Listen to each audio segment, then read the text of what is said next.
At the westernmost limits of Britain sit two proud neighbours, shaped by the sea. Devon, a luscious county boasting 2 national parks. Proper people, proper county, proper cream teas. Yes. And hundreds of miles of dramatic coast. Grew up, lived up, loved up, everything about Devon I love. And across the River Tamar, Cornwall. Yeah! The ancient granite kingdom of Kernow, thrusting out into the Atlantic. I have travelled the world, but I always come home. Where old ways enrich the new. Right, Bill, you up? It's a very special place. Been here for 100 years. Millions of visitors head west each year. Some choose to stay for good. It's just so unbelievably varied. I love that feeling of freedom. This is my little bit of heaven in Devon. Whether born here or drawn here, there are still many deep-rooted folk. Always looking at the judge. Proudly holding on to their heritage and creating their own future. I love the ocean, and to be part of something which is within our county's history. You have to keep working hard to stay here, but we're glad we're here. These are the stories of the people who call Devon and Cornwall home.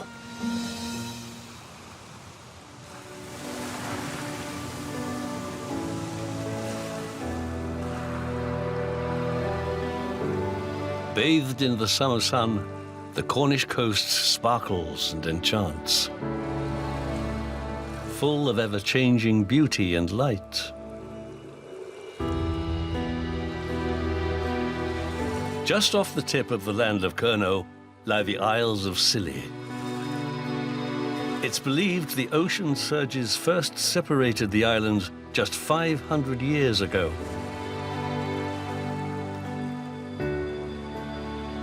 To the northwestern corner of this drowned landscape is the island of Tresco. Its natural charms and good looks are not entirely accidental, but the result of careful management and plenty of tender, loving care. Father and son landscape managers Steve and Jamie Parks have the job of ensuring that Tresco always looks her best. Bit of a fresh day there, Jane. Yeah, a little bit. It's probably a bit wild to go around the top end today. Yeah. As Tresco's land management team, they must work in harmony with the island's special nature, carefully following the daily and seasonal ebbs and flows. Weeding trees today.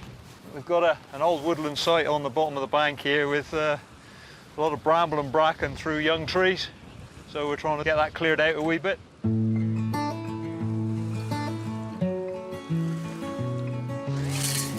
Replantation you plant anywhere, including Tresco, has to be managed. We're here today to reclaim that ground back from rhododendron so that the trees have got plenty of room to expand and live.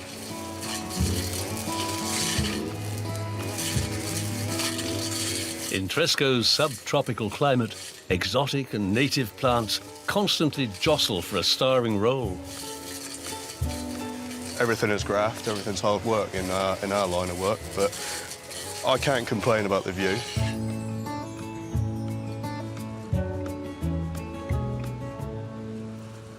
The landscape of Tresco is, special to all the visitors that come.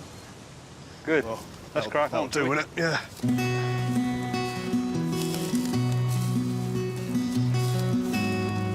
For this father and son working pair, each task brings new challenges and new rewards. It's manual, it's healthy, and we're just playing our part, trying to keep the island looking as we like it. And on an island, making canny calls on salvage and reuse is part of the solution. If you want to fill that trailer, yeah, that would be ideal. Okay. Then we'll whip that down the log pile. I'll probably do some cutting here on the inside there. The trees they cut down stay on Tresco, used as firewood by islanders.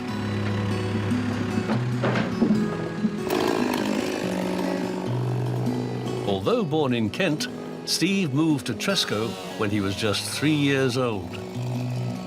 I've grown up with it. I've been on Tresco so long, it was sort of, you know, in my blood. I've been lucky. I've played in the woods as kids, and now to sort of be able to come up and carry on loving the woods is special for me. Nobody's ever caught up with me and said, look, it's over, you've had too much fun.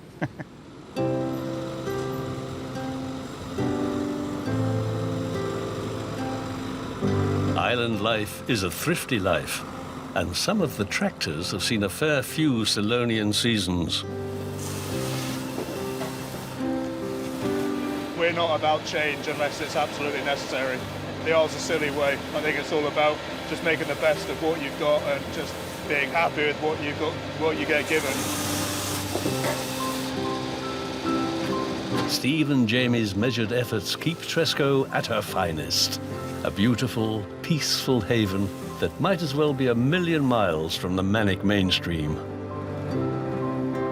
We still have people who have been coming here for years still coming back every season because they just love it so much. But from time to time, Steve and Jamie's serenity is interrupted. The next big job on the to-do list is to lay the groundwork for Tresco's beach party.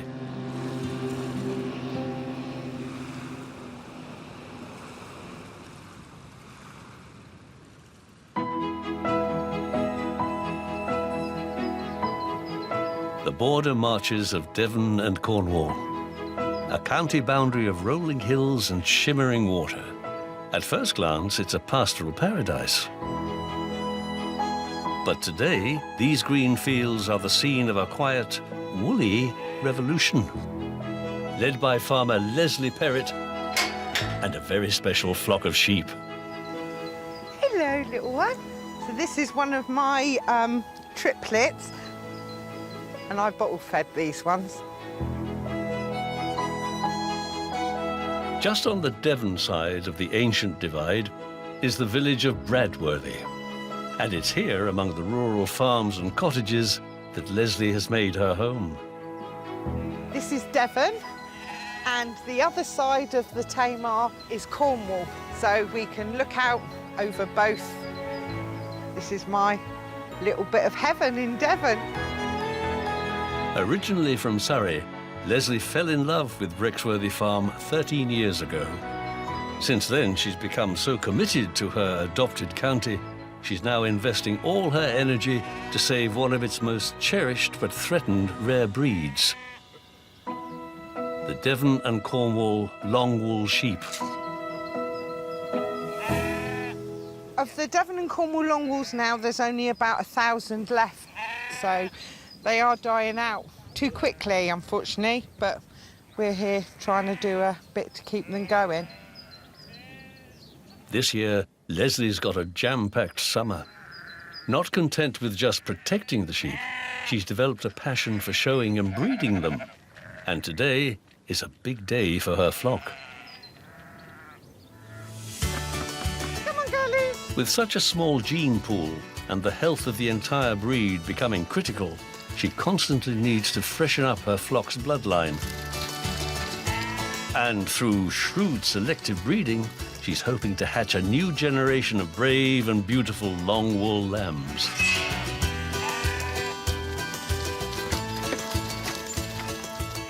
Well, I'm looking for a nice curly coat and quite a straight back. This one has got an okay coat, but you can see it's a bit straight down the side there, whereas that one's quite curly all over. She's a stickler for constant improvement.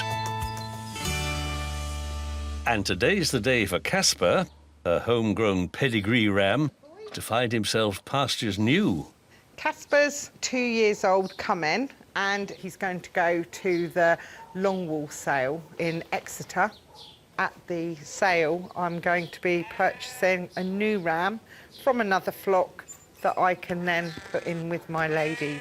You really get attached to them. I mean, he's been here since he was a lamb. He was born here, and it's always sad to see them go.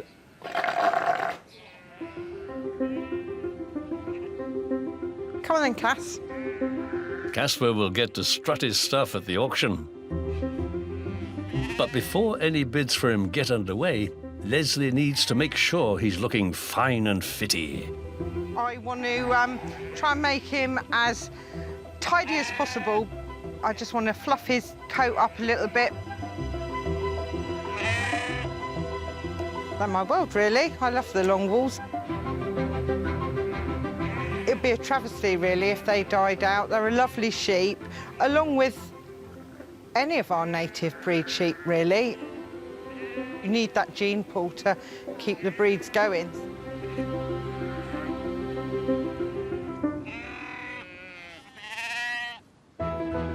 Later, in Devon and Cornwall, Hopefully that's our lucky number today. a tense and ticklish time at auction as Lesley says goodbye to Caspar and bids for a stock upgrade.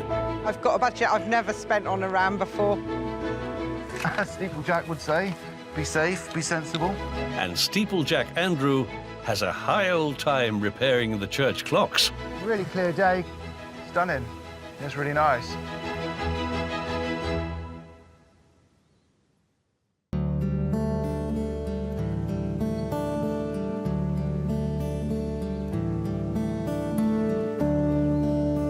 Cornwall, a tough, rocky land that's brimful of hard-working folk. But they're also aware it's a land of leisure. Always special to have a bit of spare time. That's the most important thing in life, isn't it? For locals like Andrew Tarpley, having his feet on the ground, even in water, is a luxury. He's one of a dwindling crew of steeplejacks. And soon he'll be in West Cornwall, dangling on the end of a completely different kind of line. My everyday job being a steeplejack is a little bit different. There isn't many of us, a bit of a rare breed, I should say. And it just involves really working at height.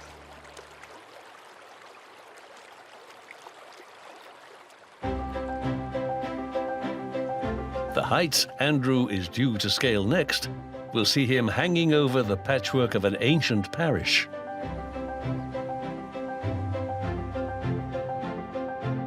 Just outside the port town of Penzance is the small church village of Paul, home to around 300 people.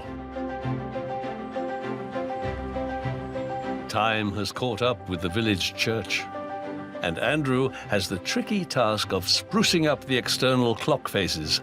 My dad was being a steeplejack all his life. Kind of following in my father's footsteps, really, a family tradition of working as steeplejacks. Before tackling the tower, there's a chance to catch up on a drop of 16th century church history from Vicar Andrew Yates. And it's been here a long time. Church was burnt down by the Spanish. Right. When they invaded in 1595, the church went, but they didn't destroy the tower. Well, he certainly built them right in the old days, didn't they? Good bit of Cornish granite, or a lot of it.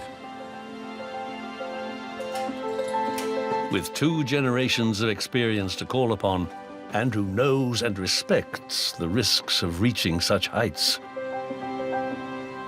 It's a bit spaghetti up here with ropes, but then we weren't really designed to be hanging off buildings, were we? I'm sure our good man would have given us wings if we were. But there we are. Yeah, that's as Steeplejack would say, be safe, be sensible.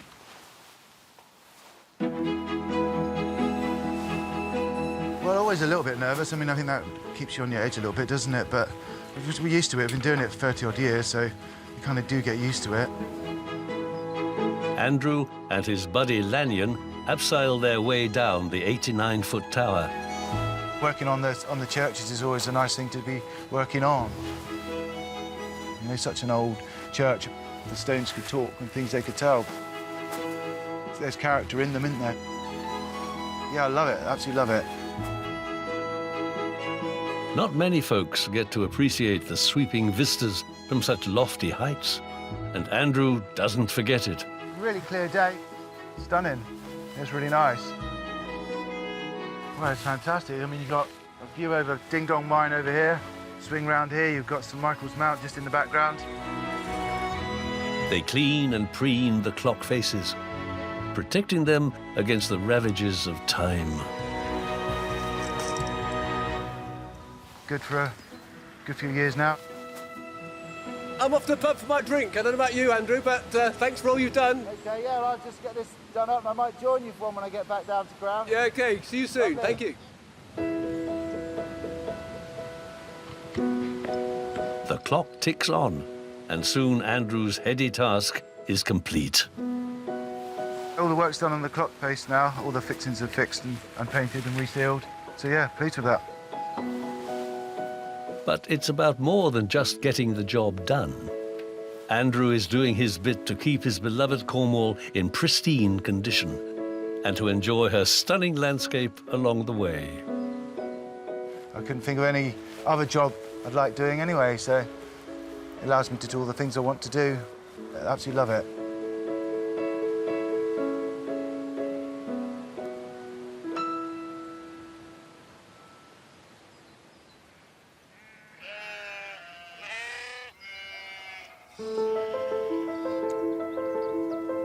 Brexworthy Farm in Devon. It's an important day for Lesley Perrett and her flock of rare breed Devon and Cornwall Longwool sheep.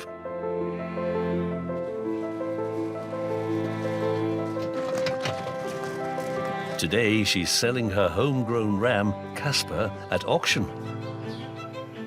It is the day, it's the day. I'm hoping for 250, 300. Anything more than that is a bonus and will go towards a new ram. You never get for your ram what you end up buying for another one. You're going to make some babies. Casper needs to spread his wings because he's too closely related to Lesley's existing flock. And today's pedigree sales in Exeter are a rare opportunity for her and husband Darren to find a new lord of the Longwools. Let's do it. Let's do it. Got your wallet, Daz? You'll need some money today. Depends how much we've got to spend. Leslie's got a budget. It's a 100-mile round trip to Exeter. And with increased interest in this rare breed today, Lesley knows she'll have to bid big. There are just 2 auctions each year devoted to Devon and Cornwall Longwools. For Lesley, it's also a chance to catch up with the community she's now such a part of. Hello, Jane. How are you? All right. Yeah, lovely to see you. And Lesley needs to make sure that Casper is prinked up and perfect. Bit of preening to make him look lovely for his ladies. Casper's going to be lot 15 in the sale, so hopefully that's our lucky number today. The price Casper fetches will be out of Lesley's control, but choosing a new ram will be the result of careful consideration. And after setting her eyes on the day's prime specimen, she's ready to rumble. I've got a budget I've never spent on a ram before, but it's going to be £1,500 because it is a lovely ram. Lot 16, you're champion today, and what a fantastic ram he is. 500 guineas and off, 500 guineas away, 500. Bidding for Lesley's #1 front runner begins modestly enough. And it's still done in guineas, £1 and 5 pence, with the auctioneer traditionally getting the shilling. But as the sale becomes more frenetic, the only way for Lesley is onwards and upwards. We're only just getting started, man, on a round like this. Tomorrow's too late, you know. 1,000 guinea bid, 1,000 guinea, 1,000 guinea, 1,000. Travel the country, never find one to get 11, 11 to bid, 11 to bid 12, traveling to bid. And as the price tag stretches towards the breed record, she's forced to bust her budget. That's 1,600 guineas, here he goes at 1,600. To Lesley Perrett, 1,600 guineas. Give him a bit of that is a record, is it? Confirmation from Deborah, that is a record. I went over the budget by 100 guineas, so I've actually just bought a ram for 1,600 guineas. I'm really thrilled with him. He is a great, great sheep, and his name's Willie. So Willie is coming home with us now.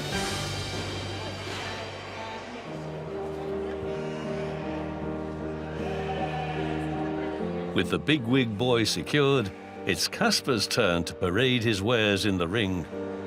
And Lesley's hoping auctioneer Russell Steer can help her claw back a little of her splurge.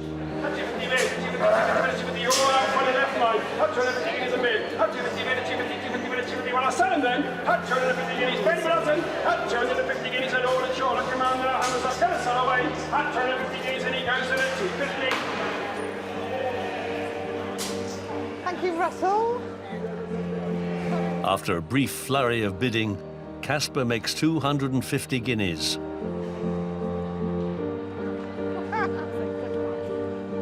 Come on. Come on. And Lesley is soon in a tussle over just who's in charge with her new ram, Willie. Come on then, old chap. There we go.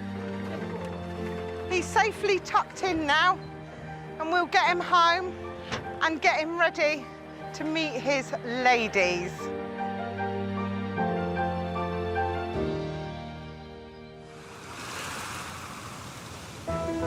Later, in Devon and Cornwall, it's a richly nourishing place to live. artist Steve finds a cascade of inspiration in Devon's wild spaces. It's absolutely stunning. This is Devon at its best. I'm very fortunate to work on something as unique as this. An inspector calls to keep North Devon's funicular on track. He could close us down if he found something really terminal, yes. You know, you don't really get this anywhere else. And life's a beach for Jamie as a spring tide allows Tresco a short-lived island get-together. It's an amazing thing to, you know, put on for everybody, and you can see everyone loves it because it's just so different.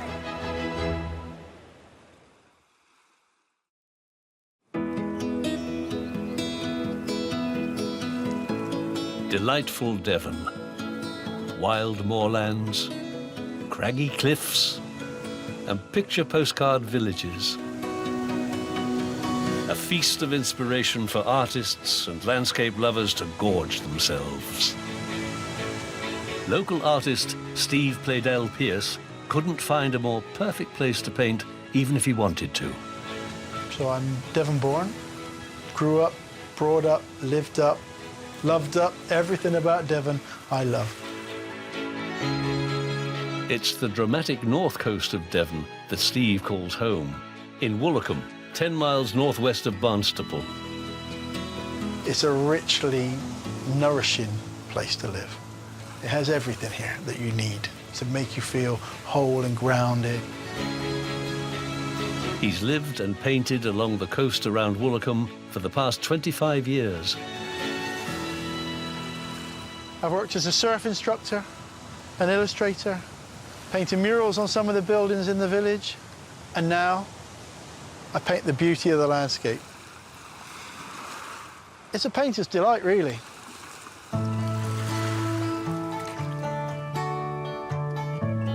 From his small studio shed, Steve has taken on a sweeping challenge. Surrounded by a hit parade of beautiful panoramas, he's setting out to paint North Devon's very best top 10. I've decided to set myself a project of painting 10 of the most beautiful stretches and viewpoints along the North Devon coast path. It's a good project to challenge me, to push me to appreciate bits of the coast that I probably don't visit that often. First jaunt on the list is a hike along the coast path from Hartland Quay to one of Devon's most eye-watering and breathtaking landmarks. What's particularly special about this bit of coastline?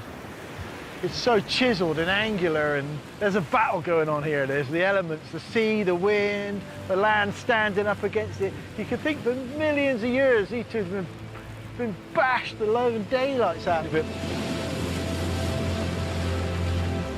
Amongst North Devon's lineup of show-stopping natural features, Steve is determined to capture one crowd puller that truly tops the bill. Oh, there it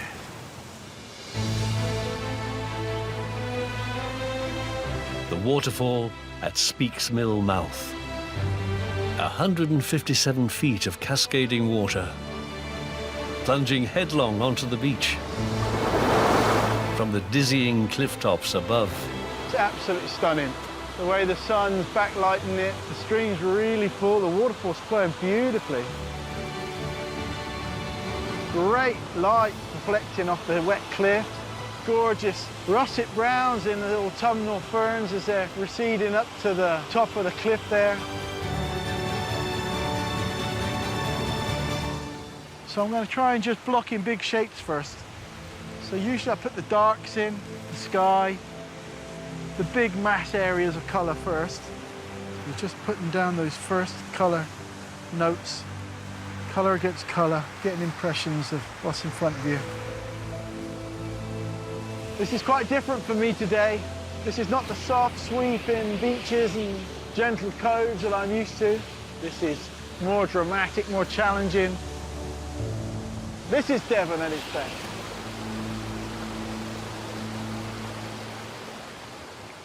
Colour is everything to me. Colour is the emotion. That's the thing that has the most impact on me. And I think, God, why haven't I been here for 30 years? And the only answer I can say to that really is, there's so many beautiful spots around this Devon coastline that you need 2 lifetimes to see them all. We've been super lucky today with the light and the sunshine. Okay, I think that's going to do me today.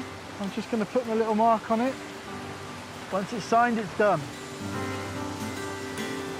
It may have taken several decades for Steve to finally immortalise Speaks Mill waterfall in paint, but it has definitely been worth the wait. When you step outside your comfort zone and you put yourself in situations like this, it can only enhance and improve and elevate you to the next level. Definitely makes me want to just try a few more new things, go to a few more new places, see different parts of the county I haven't been before. You know, really push myself a bit harder.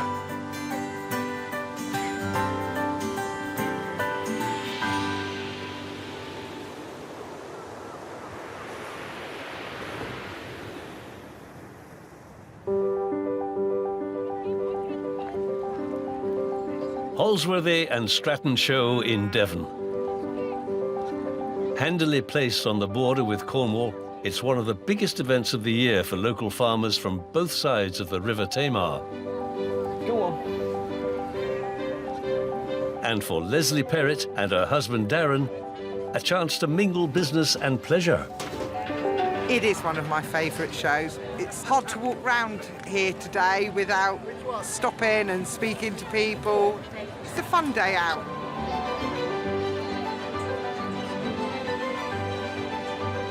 Today, she's showing off her recently acquired ram, Willie, for the first time. I shall give him a tidy up where he's been in the trailer there. So I give him a bit of a bouffant and make him look nice and tidy. Give his face a little bit of a wash behind his ears. Showing is hard work. It's a lot of preparation. People put in a lot of effort to get their stock up to condition to bring them to shows. Willie's an investment for the future. His task is to improve Lesley's flock. And he also needs to start paying off some of the 1,600 guineas he set her back at auction. There's a lot of people that have never seen these breeds, especially like a lot of the native West Country breeds. It gets their name out, and that's the important thing. And it's your shop window. The Longwool sheep look fantastic today. My sheep are my stars, so may the best one win. With Devon and Cornwall Longwools on the at-risk register, shows like this are essential. It's not about winning rosettes. It's good fun and it's a bonus, but you're showing off your stock. You get sales from it, you get new flocks coming from it, and that's what we need in these rare breeds, more flocks, to have the numbers rising up rather than declining. Woolly Willie puts up with all the prodding and poking. And paired up with Lesley's best ewe, the duo scoop first prize. Thank you, Stephen. And the show's not over yet. And later, he notches up another major success, singled out as the second best Devon and Cornwall Longwool in the whole show, picking up the acclaimed reserve breed champion Rosette. Bloody good day, Dad. Thank you, Stephen. Today's been a huge boost as Lesley battles to get this traditional breed back on its feet. Well done, Willie. Well done, Willie. Shall I count up how much we've won? Do you want me to do that, Les? That's all right. You like you're struggling. 50 quid, back of the net. I've only got £1,600 to pay.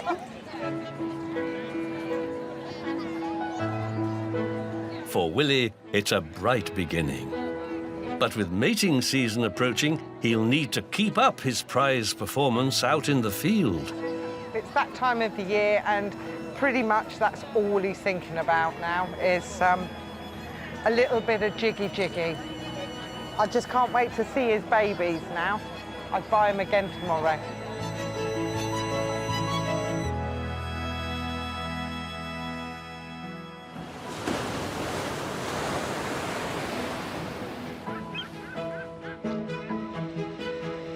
On the side of a steep hillside, a railway like nowhere else in Devon. For more than a century, this marvel of Victorian engineering has thrilled holidaymakers as it slowly climbs to reveal spectacular seaside views. It's been a show-stopping way of connecting small communities since 1890. The railway's on one of Devon's steepest stretches of coast, linking the villages of Linton and Lynmouth.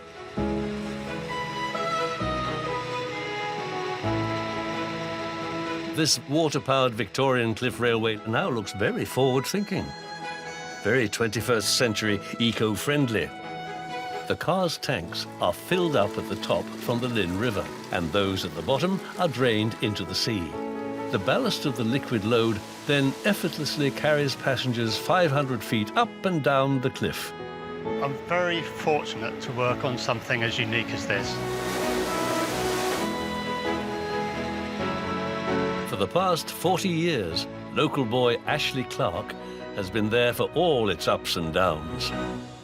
I'm one of very few left in Linton, Lynmouth who are born and bred. To work in a place with such a fantastic surroundings, I would never want to move away. I actually started in 1979 as an apprentice to the then engineer, Bob Jones, whose grandfather actually built the railway. So to me, I feel very, very privileged. Running the railway regime is now a family affair. Just waiting for the bell signal back, which was that. With Ashley's daughter, Natasha, in the driver's seat. Not many people get the opportunity to do a job like this. A brilliant view to work with. Take it for granted. For Ashley and Natasha, today is an important day. It's their critical 6-monthly safety inspection. Control to platform for radio check, over. A lot going on this morning. And they can't possibly close the railway while it's taking place. Each year we carry approximately 400,000 people.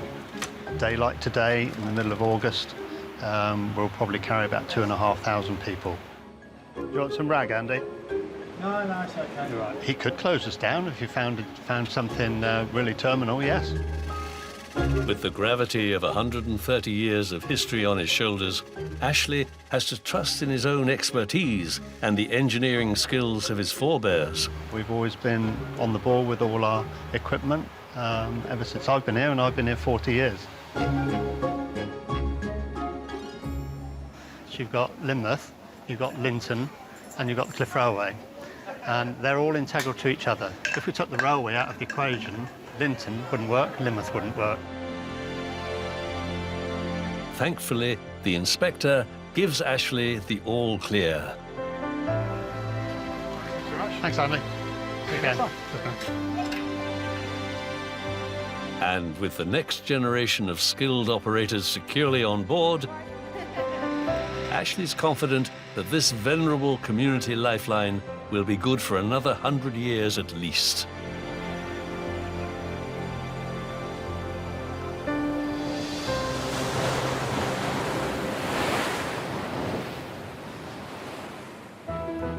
Later, in Devon and Cornwall, one of those manic days. Jamie makes ground at Tresco's low tide event. The location is just, it's mind-bending. They really do look a lovely set of sheep. They all look pretty even. While Lesley revs up her rare breed mission and takes on the role of judge. It is quite nice because you do get to have a look at everybody's sheep. It's quite a privilege, isn't it, to have a nose.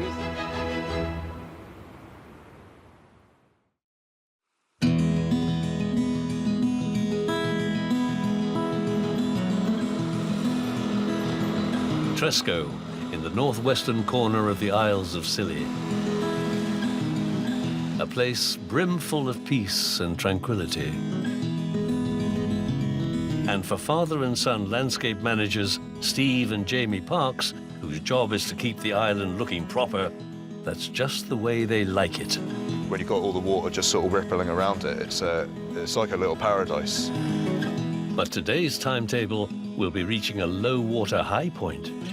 It's Tresco's beach party. For around 2 hours, the tide ebbs away completely between Tresco and neighbouring Briar, briefly reconnecting the two islands. And Jamie's wading in to help both communities take advantage of the dry land temporarily reclaimed from beneath the waves. That's all right. I was expecting that bit. Yeah, me too, yeah. It's one of those manic days. We all just want to push towards, you know, having a really nice day and everyone enjoys themselves. 1, 2, 3.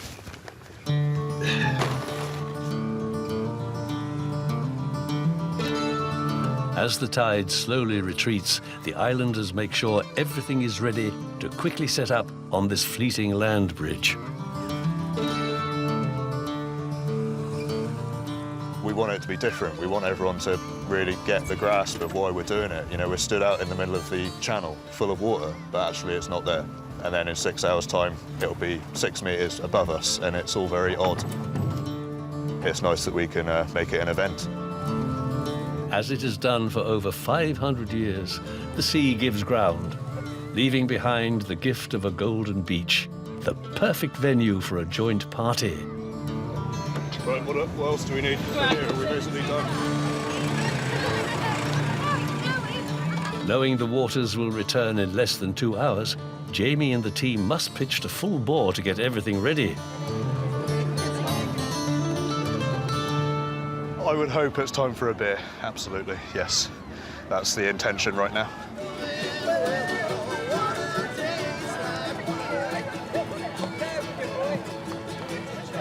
Boats over there, they're done. They're sitting pretty.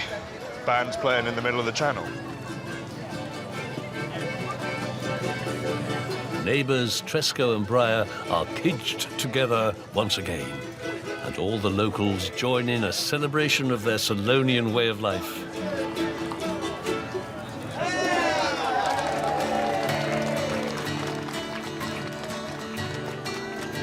The location is just, it's mind-bending. It's an amazing thing to, you know, put on for everybody, and you can see everyone loves it because it's just so different. You know, you don't really get this anywhere else. But time and tide wait for no man. Once he's downed the last few drops of his beer, it'll be back to work for Jamie. Basically, the tide has already turned, so I'm thinking in the next sort of half an hour, we're going to start trying to condense it down a bit.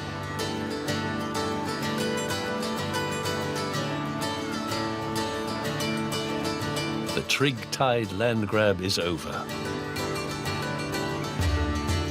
And watching the waters flood back across the Towns, Jamie is reminded of what makes life on Tresco so fine. For us, we're very fortunate that this is where we call home. For me, home is always here. Nothing will really change that for me.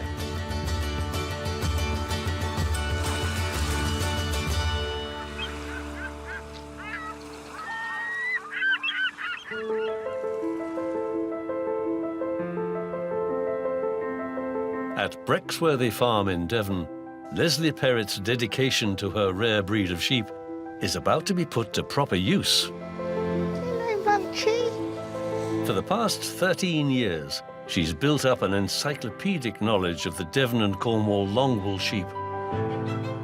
Now she's been given the role of president of the Breed Association and asked to take on the task of judge. Today, she'll be touring both Devon and Cornwall to decide who boasts the best flock of this rare breed sheep. It's a great thing to do because you get to see everybody's flocks, and the winner of the ewes and lambs will be presented with a cup, so it's quite a prestigious prize for someone to win. This is the first time Lesley's been given the honour of judging not just the best sheep, but the best flock. And today she's on the road with fellow judge Will. It is quite nice because you do get to have a look at everybody's sheep. It's quite a privilege, isn't it, to have a nose. First stop on today's trip is 17 miles up country to smallholders Jackie and Bruce. Hi, Bruce. How are you? Oh, there they are, Jackie. Her flock may consist of just a handful of sheep, but with a rare breed like the Devon and Cornwall Longwools, every little smidgen helps. Hello, girls. That's a nice ewe. They're very friendly. It's definitely harder judging a small flock because every fault will stand out. Lesley's role means clocking up nearly 500 miles, visiting 12 widely differing flocks. But in a stretch that involves crisscrossing some of the West Country's finest landscapes, it's a job that does have its compensations. All right for you, Will? Sat there, you can see the countryside.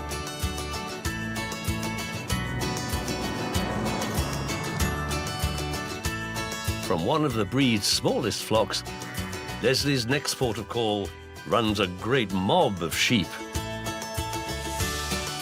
This farm has a history of producing prize winners.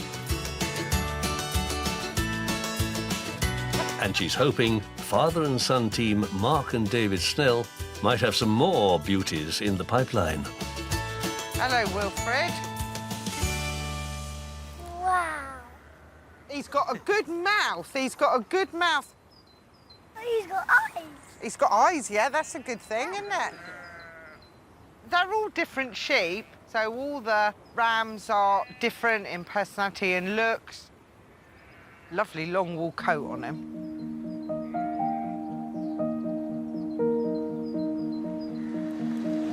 A short drive away, and her final flock to judge today will be a tough old trug.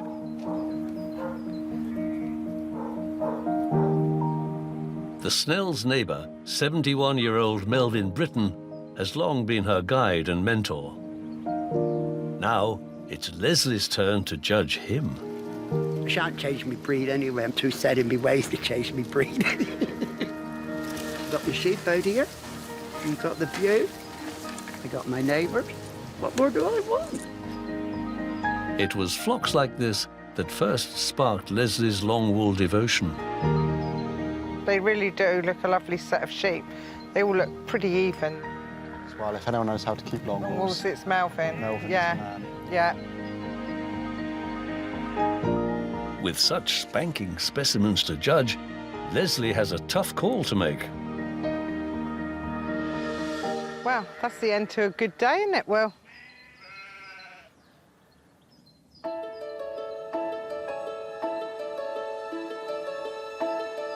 A few days later, and Lesley is on her way back with a cause for celebration for both Melvin and David. Lesley's back on the farm, and she's judged them both winners. Hello, Melvin. Hello, David. Hello, what are you doing up here? David, you won the flock of ewes. Oh, my goodness. All right. So, well done. That's for you. Thank you very much. You're welcome. Right. Mwah. And Melvin, you actually won the best flock of ewe lambs. Oh, that's nice. Oh yeah, very happy. It's been a real honour to come from 4 sheep 13 years ago and now to be president. So I've got a great flock of sheep, but I've also made a great flock of friends as well. So, you know, it's been fabulous.